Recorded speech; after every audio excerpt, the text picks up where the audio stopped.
ସାଙ୍ଗମାନେ ଶୀତ ଯେଉଁ ଭଳିଆ ପଡ଼ିଲାଣି ମା କହିଲେ ଆଜି ଗୋଟେ ଭେଜ୍ ସୁପ୍ ବନେଇବା ଏବଂ ସାଙ୍ଗମାନେ ଭେଜ୍ ସୁପ୍ ଦେହକୁ ଯେତିକି ହିତକର ଏବଂ ଖାଇବାକୁ ମଧ୍ୟ ସେତିକି ସ୍ୱାଦିଷ୍ଟ ଏବଂ ଘରେ ଆପଣଙ୍କର ଯାହା ଗ୍ରୀନ୍ ଭେଜିଟେବୁଲ୍ ଥିବ ସେଇଥିରୁ ହିଁ ବନିଯାଇପାରିବ। ଏବଂ ଭେଜ୍ ସୁପ୍ ପାଇଁ ସାମଗ୍ରୀ ହେଲା ବନ୍ଧାକୋବି, ଗାଜର, ଟମାଟୋ ଏବଂ କ୍ୟାପ୍ସିକମ୍ ଏବଂ ପିଆଜ, ରସୁଣ, ଅଦା, ଗୋଲମରିଚ ଗୁଣ୍ଡ ଏବଂ ଧନିଆ ଗୁଣ୍ଡ ଏବଂ ଜିରା ଗୁଣ୍ଡ ଏବଂ ସ୍ୱାଦ ଅନୁସାରେ ଲୁଣ ଆଉ କର୍ଣ୍ଣଫ୍ଲୋର ପାଉଡ଼ର। ଭେଜ୍ ସୁପ୍ କେମିତି ବନିଆ ହେଉଛି ଆସନ୍ତୁ ଦେଖିବା। ଦେହକୁ ଯେତିକି ହିତକର ଏବଂ ଖାଇବାକୁ ମଧ୍ୟ ସେତିକି ସ୍ୱାଦିଷ୍ଟ। ଶୀତଦିନେ ଖାଇଲେ ବଡ଼ିକି ଗରମ ସହିତ ଏବଂ ଦେହକୁ ହିତକର ମଧ୍ୟ। ଏ ସବୁ ଋତୁରେ ଆପଣମାନେ ଖାଇପାରିବେ। ତ ସାଙ୍ଗମାନେ ଆସନ୍ତୁ ଦେଖିବା ମା ହାତରେ କେମିତି ବନାଯାଉଛି ଭେଜ୍ ସୁପ୍।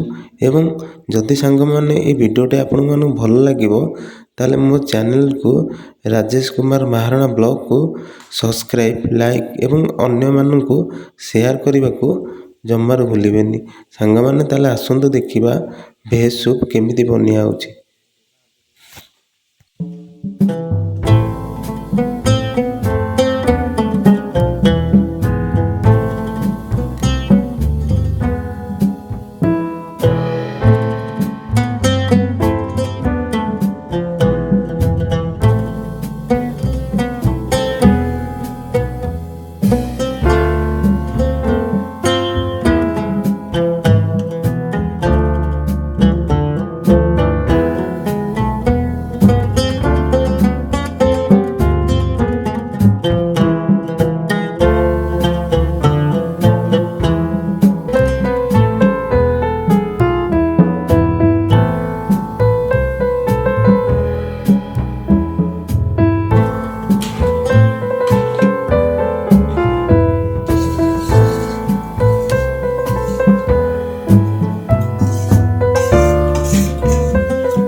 ସାଙ୍ଗମାନେ ସବୁ ପନିପରିବା ଦେଖନ୍ତୁ ସିଝିଗଲାଣି, କର୍ଣ୍ଣଫ୍ଲୋର ପାଉଡ଼ର ମଧ୍ୟ ସିଝିଗଲାଣି।